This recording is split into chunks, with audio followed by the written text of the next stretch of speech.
오늘 이 시간 함께 보실 하나님 말씀은 에베소서 5장 8절에서 14절까지의 말씀입니다. 제가 가지고 있는 성경으로 신약 315면 또는 316면이 되겠습니다. 에베소서 5장 8절에서 14절까지의 말씀으로 제가 가지고 있는 성경으로 신약 315면 또는 316면이 되겠습니다. 우리 찾으셨으면 한 절씩 교독하시고 마지막 14절은 합독하시겠습니다. 제가 먼저 8절을 봉독합니다. 너희가 전에는 어둠이더니 이제는 주 안에서 빛이라. 빛의 자녀들처럼 행하라.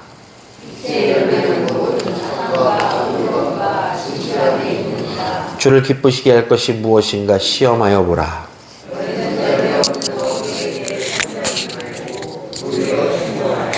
그들이 은밀히 행하는 것들을 말하기도 부끄러운 것들이라.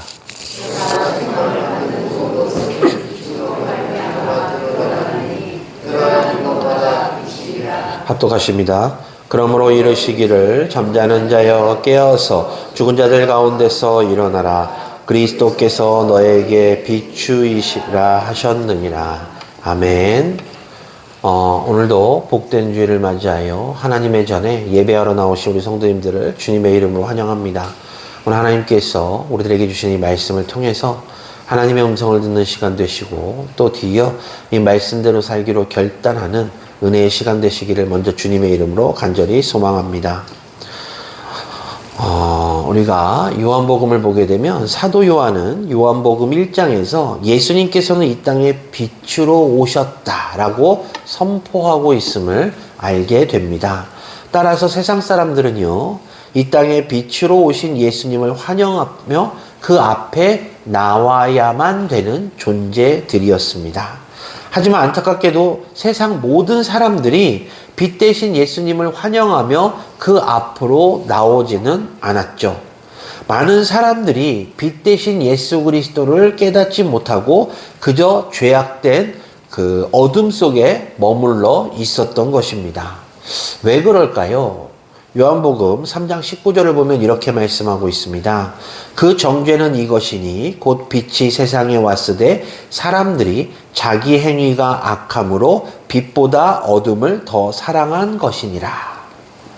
그렇습니다. 세상의 빛 대신 예수 그리스도께서 이 땅에 오셨지만 모든 이들이 다 빛 대신 예수 그리스도를 환영하며 그의 앞에 나올 것으로 생각되었지만 전혀 그렇지 않았던 이유는 바로 행위가 악한 사람들, 빛으로 오신 예수 그리스도의 앞에 서게 되는 순간 자신의 모든 죄악됨이 드러날까봐 그들은 두려워서 죄악된 어둠 속에 계속해서 숨어 있으며 빛 대신 예수 그리스도를 환영하러 나오지 않았던 것입니다. 창세기를 보면요, 아담과 하와 사건이 나오잖아요. 아담과 하와가 하나님께서 절대 먹지 말라라고 명령하신 선악을 알게 하는 열매를 먹게 됩니다.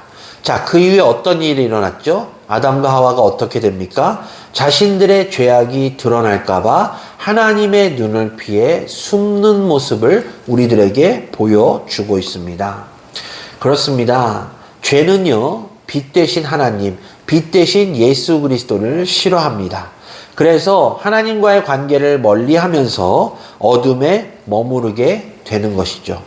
사랑하는 광업교회 성도 여러분, 오늘 본문을 보게 되면요, 바울은 에베소 교인들이 예수님을 믿기 전에는 어둠이었는데 여기서 언급되는 어둠은 바로 영적인 어둠을 말하고 있는 것이죠. 이 영적인 어둠 속에 있으면 어떤 일이 일어나는가? 내가 죄 가운데 있어도 그것이 죄인지를 깨닫지 못하게 됩니다. 우리가 잘 알고 있는 대로 죄의 결과는 뭐죠? 죄의 결과는 사망입니다. 따라서 우리가 계속 죄 가운데 있으면 결국 사망에 이를 수밖에 없음을 우리들은 알고 있음에도 불구하고 나의 영이 어두움 가운데 있게 되는 순간 우리들은 죄 가운데 빠져 있어도 죄인지를 알지 못하게 된다는 것입니다. 그래서 결국 죄의 삭신 사망을 향해서 우리들은 걸어갈 수밖에 없는 그렇게 돼버리는 상황이 우리들에게 닥쳐진다라고 사도 바울은 이야기하고 있습니다. 그렇기 때문에 그리스도인들에게 있어서, 우리와 같은 그리스도인들에게 있어서의 가장 큰 두려움이나 어려움은 바로 우리의 영이 어두움에 갇히게 되는 것이죠.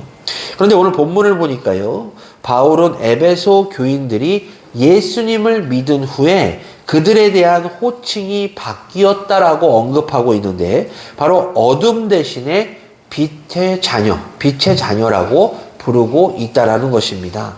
즉 에베소 교인들이 예수님을 영접함으로 빛 대신 예수 그리스도, 빛 대신 하나님의 자녀가 되었다라고 사도 바울이 말씀하고 있는 것이에요. 그런데 우리가 이 말씀을 곰곰이 생각해 보면 우리에게도 동일하게 적용되는 말씀 아닙니까? 우리 역시 하나님의 자녀들이잖아요. 그렇기 때문에 우리들도 빛의 자녀들이 되었다라는 것이죠. 요한복음 1장 12절 말씀입니다. 영접하는 자, 곧 그 이름을 믿는 자들에게는 하나님의 자녀가 되는 권세를 주셨으니, 하나님께서는 빛이시기에 그분의 자녀들은 당연히 빛의 자녀들이 되는 것입니다. 저와 이 자리에 계신 우리 성도님들 모두가 빛의 자녀가 된 것이니 얼마나 기쁘고 얼마나 감사한 일 아니겠습니까? 그런데요, 우리가 또 생각해 보면 우리가 이 빛의 자녀가 된 것에서 만족해서는 안 된다는 것이죠. 바울이 빛의 자녀가 된 에베소 교인들에게 요구한 것이 있는데, 그것이 바로 오늘 본문 8절의 말씀입니다. 뭐라고 권면했죠? 뭐라고 명령했나요? 빛의 자녀들처럼 행하라입니다. 사랑하는 광역교회 성도 여러분, 우리 모두는 예수 그리스도를 믿음으로 빛이신 하나님의 자녀가 된 빛의 자녀들입니다.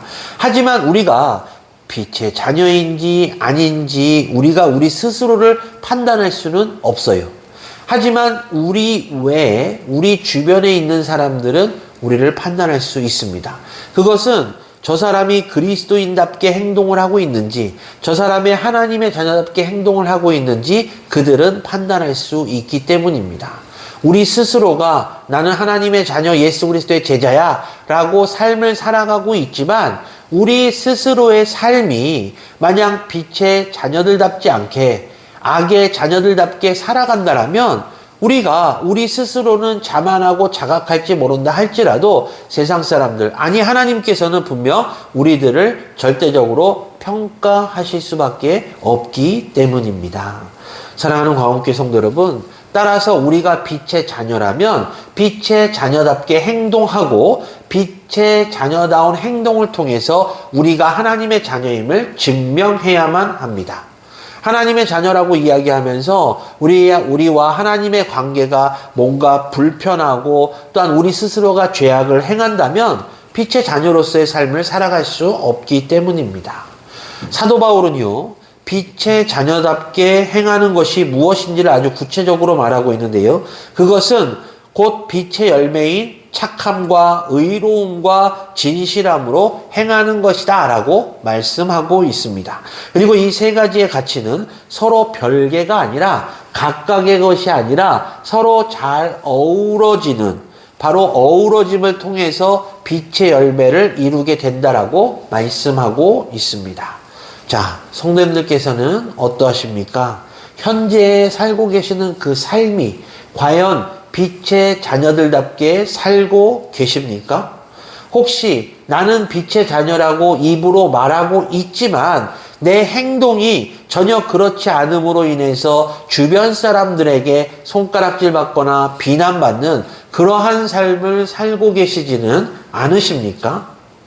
오늘 이 시간이요, 우리는 이 본문을 통해서 우리가 빛의 자녀로서 얼마나 열매를 맺는 삶을 살아가고 있는지를 함께 살펴보면서 함께 은혜를 나누고자 합니다.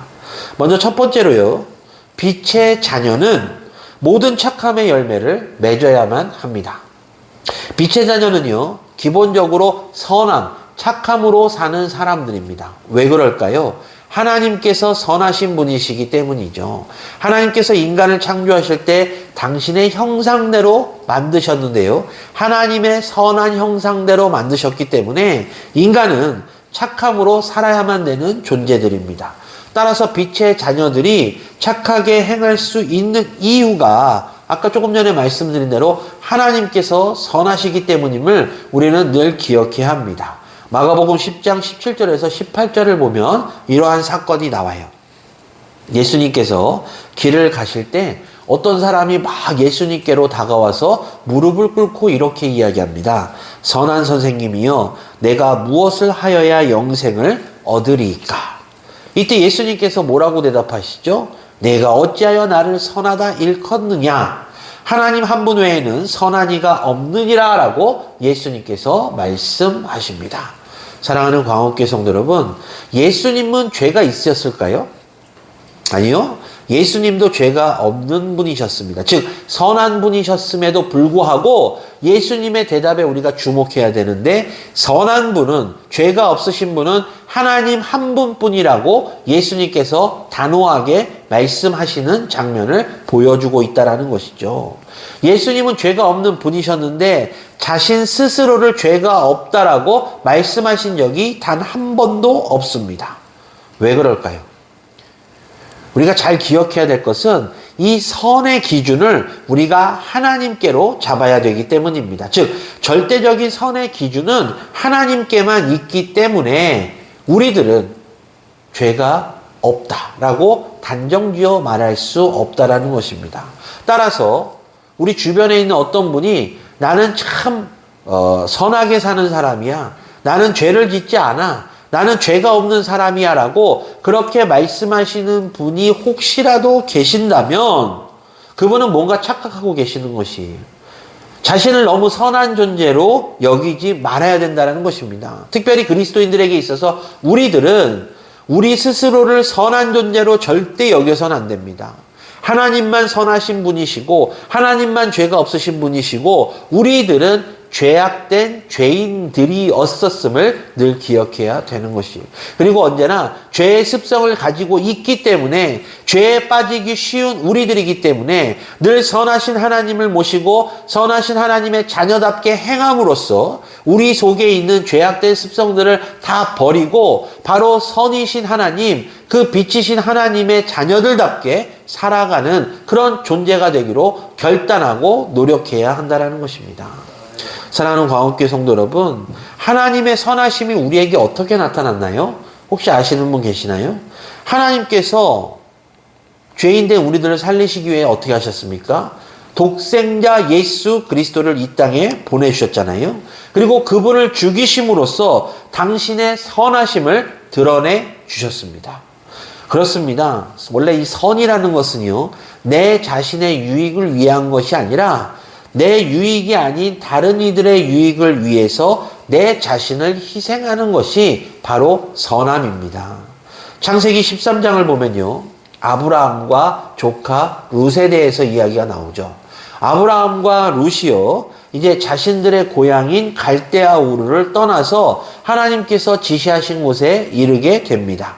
결국 그들이 막 돌아다니다가 베델이란 곳에 도착하게 되는데 거기서 이제 그들이 정착을 좀 해요.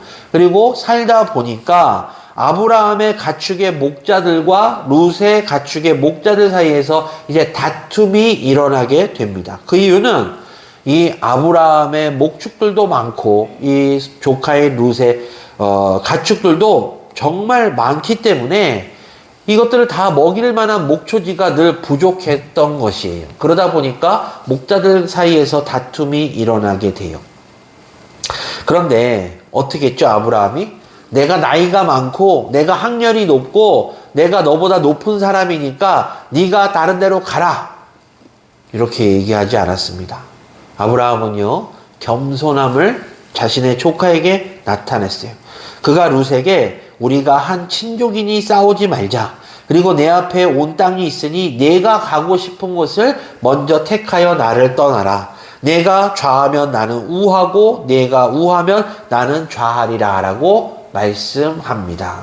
아브라함은요, 조카 룻을 위해서 가장 좋은 목초지를 선택할 수 있었던 그 기회를 룻에게 양보했던 것이에요. 아브라함은요, 이 조카 룻을 위해서 자신이 손해 볼 만한 그런 선한 마음을 가지고 있었다라는 것입니다. 사랑하는 광운교회 성도 여러분, 우리들의 삶의 모습은 어떠죠? 내가 하나를 더 갖기 위해서 노력하는 경우가 대부분 아닌가요? 나에게 어떠한 선택권이 있는데 나에게 우선적인 선택권을 있다면 내가 다음 사람보다 더 좋은 것을 선택하고자 하는 마음이 100%인 것이 대부분의 사람들의 마음입니다. 저는 그게 당연하다라고 생각해요. 하지만 성경이 말하는 선은 내가 희생함으로 인해서 다른 사람들에게 더욱더 큰 유익을 주는 것을 선이라고 이야기하는데, 바로 그 선은 하나님의 선이시기 때문에 믿음의 사람들이 우리가 때로는 우리를 희생해 가며 다른 사람들에게 유익을 줄 수 있는 선을 따르는 모습들이 필요하다라는 것입니다. 그리고요, 이 선함은 악을 대하는 태도에도 나타나요. 로마서 12장 17절 말씀인데요. 아무에게도 악을 악으로 갚지 말고 모든 사람 앞에서 선한 일을 도모하라 라고 말씀하고 있습니다. 그러니까 다시 말해서 우리가 빛의 자녀로 생하고자 결심했다라면 때로는 나에게 손해를 주는 사람에게도 선을 베풀 수 있는 마음이 있어야 된다라고 성경이 우리들에게 말씀하고 있다는 것입니다. 사랑하는 광옥교회 성도 여러분, 빛의 자녀들의 선함은요, 나에게 잘해주는 사람이 아니라 오히려 나에게 해를 끼치는 사람을 어떻게 대하는지 그 태도나 그 모습이나 그 마음에서 나타나는 것이라고 저는 생각합니다. 따라서 반드시 기억하십시오. 우리가요, 우리 하나님께서 선하시기에 하나님과 같이 선한 삶을 살아가는 사람이 바로 하나님의 자녀, 그리고 빛의 자녀들이라는 것을.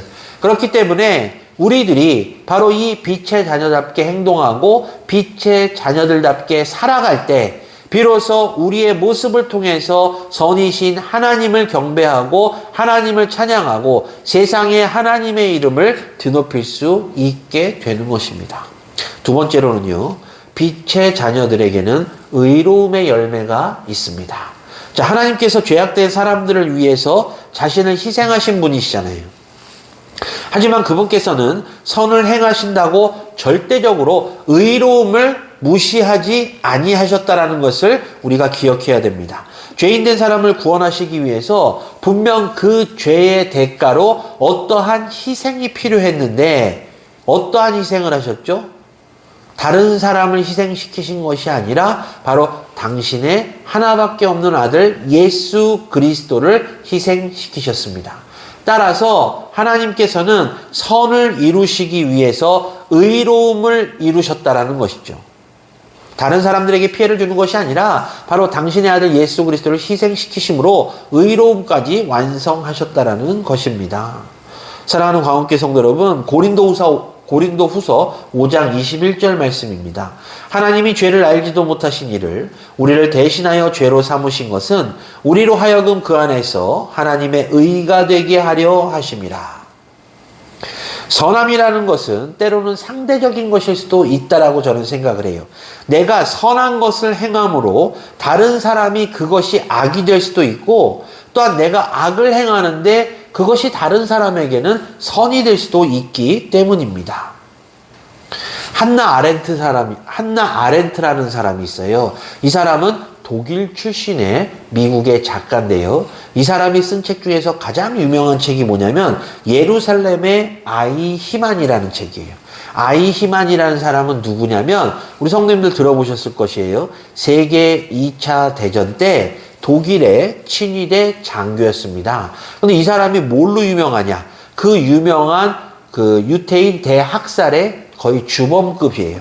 이 사람은 많은 유태인들을 잡아다가 형무소에 가두고 대학살을 자행했던 사람입니다. 그런데 이 사람이 이제 세계 2차 대전이 독일의 패망으로 끝나자 어떻게 됐냐면 도망을 가요. 아르헨티나라는 곳으로 도망가서 무려 16년 동안 자신의 신분을 세탁하고 몰래 살다가 이스라엘의 정보부에 의해서 잡혀서 이스라엘로 끌려갑니다. 그리고 법정에 서게 돼요. 그런데 그가 뭐라고 이야기하냐면 이렇게 이야기를 해요. 나는 내 자녀의 아빠고요. 나는 늘 주어진 일에 성실하게 일했던 공무원입니다. 나는 유태인들과 정말 친했고 유태인들에게 친절히 대했던 사람입니다. 그런데 내가 그들을 죽일 수밖에 없었던 이유는 국가의 명령이기 때문에 어쩔 수 없이 행한 겁니다. 라고 이런 변명을 계속합니다. 사랑하는 성도 여러분, 근데 제가 조금 전에 말씀드린 대로 이 상대적이라는 것을 우리가 좀 생각해 볼게요. 자, 아이히만은 독일의 그 당시 나치의 입장에서 보면 착한 사람이에요. 그렇죠? 자신들의 명령에 절대적으로 충성하고 복종하는 착한 사람이잖아요.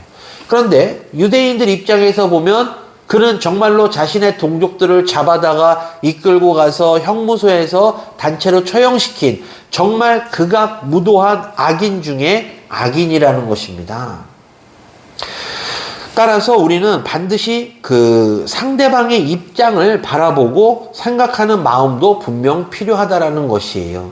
사랑하는 성도 여러분, 제가 아이만을 옹호하거나 이런 것이 아니라 이처럼 우리는 상대적인 입장에서 바라봐야 된다는 것입니다. 빛의 자녀들이요, 내가 행하는 것이 때로는 어떤 사람들에게 악함을 행하는 것으로 분명 보일 수도 있기 때문에 우리가 그저 선한 일을 행한다, 빛의 자녀답게 행한다 할지라도 우리는 늘 스스로 조심하고 조심해야 된다는 것입니다.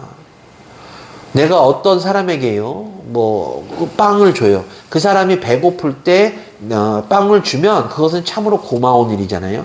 근데 이 사람은 배가 불러가지고 더 이상 먹지를 못하는데 내가 계속해서 그 사람의 입에다 빵을 넣어준다면 나는 악한 사람이 된다는 것입니다. 나는 악인이 되는 것이에요. 나는 식사 고문을 시키는 정말 악인 중에 악인이 된다는 것이죠.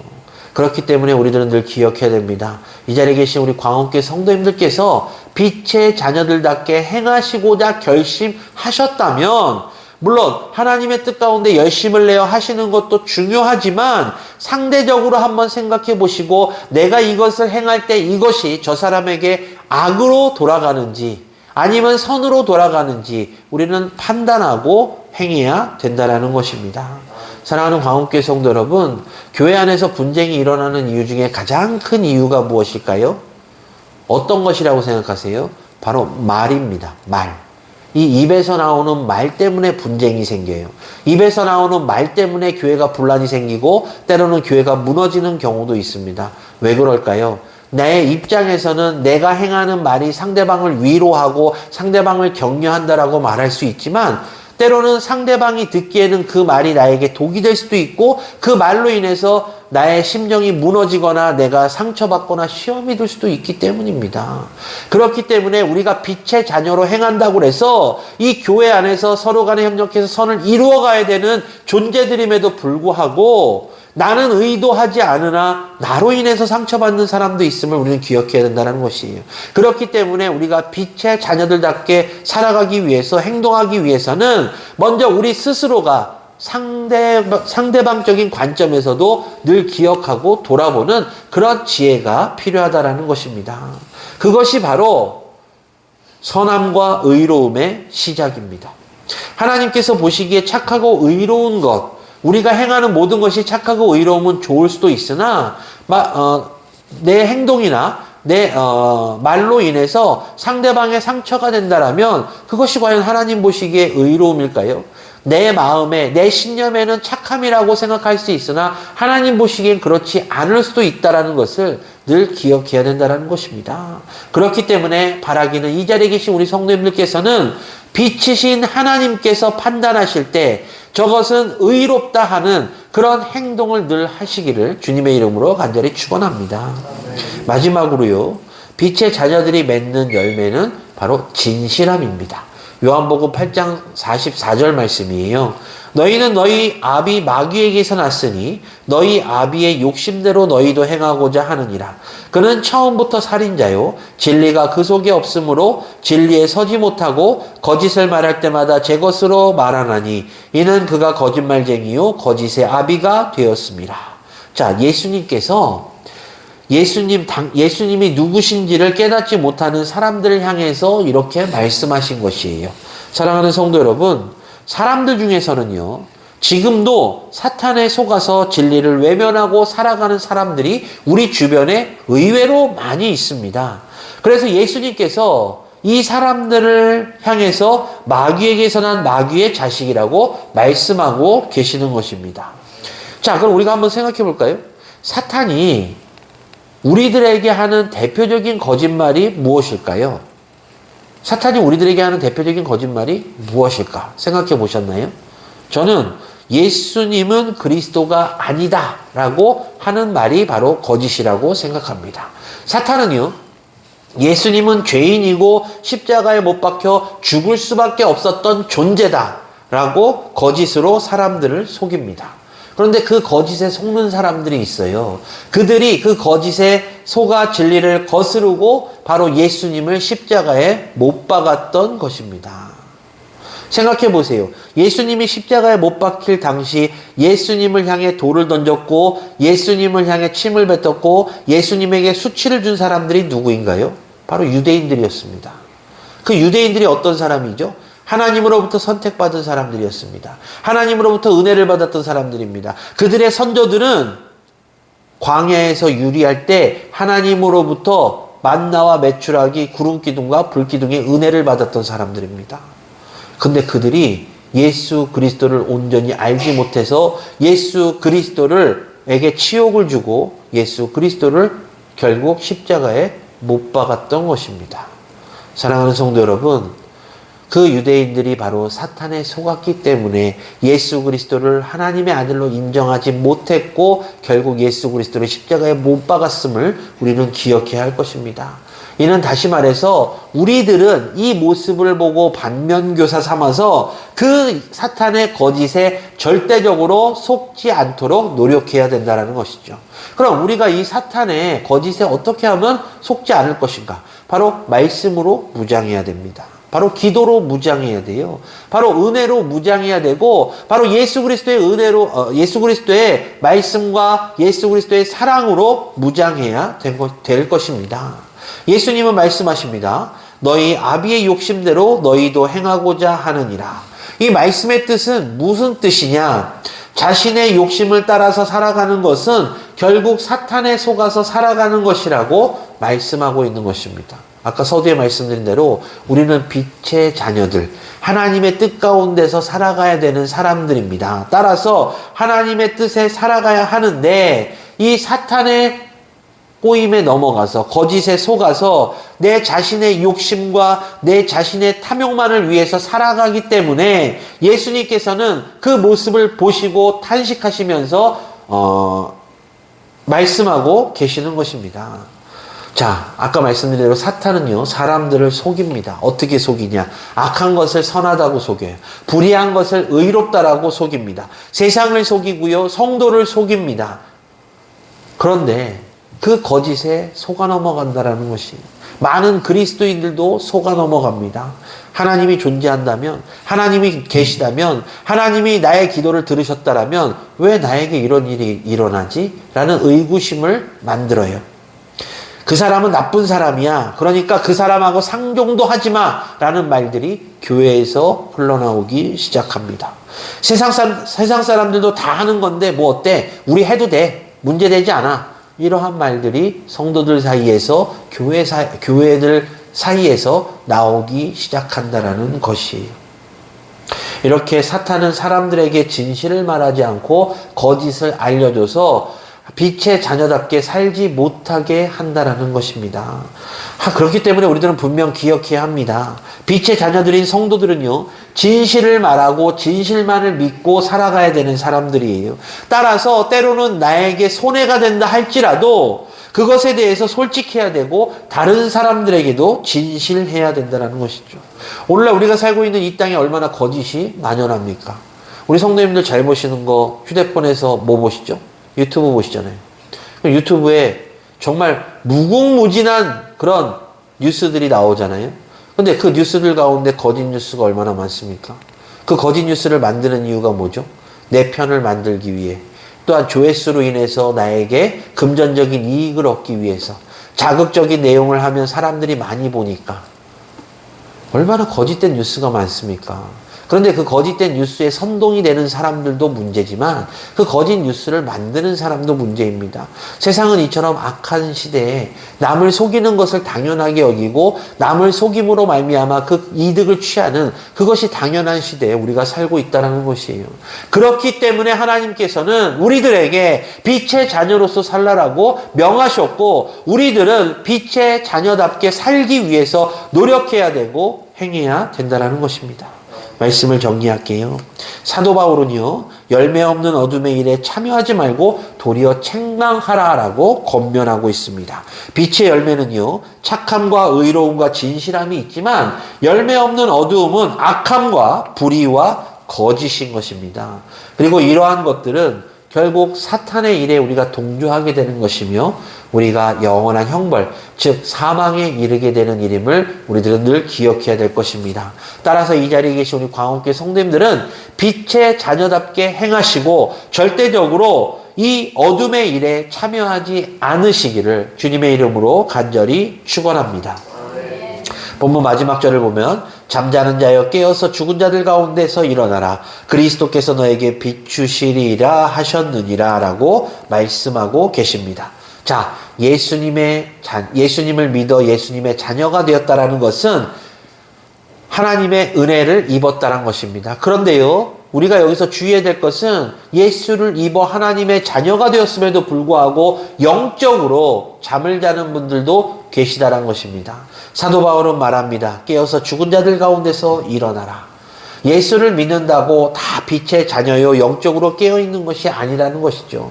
따라서 우리 스스로가 깨어있기를 갈망하고 우리 스스로가 영적으로 깨어있어 빛의 자녀들답게 행할 때 비로소 하나님께서는 우리들에게 빛의 자녀로서의 삶에 대한 보응을 해 주신다라고 사도 바울이 우리들에게 말하고 있는 것입니다. 따라서 이 자리에 계신 우리 성도님들께서는 과연 내가 빛의 자녀답게 살 수 있을까? 라는 이런 말도 안 되는 이런 궁금증에 대해서는 결단코 생각하지 마시고 나는 빛의 자녀다. 나는 하나님의 선하심을 따라 쫓는 빛의 자녀이며 나는 빛의 자녀들답게 행함으로 인해서 하나님께서 나에게 맡기신 일을 잘 감당하고 하나님께서 나에게 맡기신 그 책임을 잘 완수해서 나의 죽음 이후에 내가 하나님 앞에 섰을 때 하나님으로부터 크게 칭찬받는 빛의 자녀요 그리스도의 제자요 하나님의 자녀다라는 그러한 믿음이 늘 굳건히 서 계시기를 주님의 이름으로 간절히 축원합니다. 이 성탄의 계절 우리가 그 누구보다 예수 그리스도를 가까이 하는 삶을 살아야 될 것입니다. 따라서 예배에 힘쓰시고 말씀과 기도로 주님 만나시기를 부탁을 드리겠습니다. 그로 말미암아 혹시라도 잠자는 영혼이 계시다면 그 잠자는 영혼이 깨어나서 하나님을 기쁘시게 하는 빛의 열매를 다 맺으셔서 하나님의 자녀, 빛의 자녀들답게 살아가심으로 하나님을 기쁘시게 하는 우리 광음의 모든 성도들 되시기를 다시 한번 주님의 이름으로 간절히 축원합니다. 기도하겠습니다.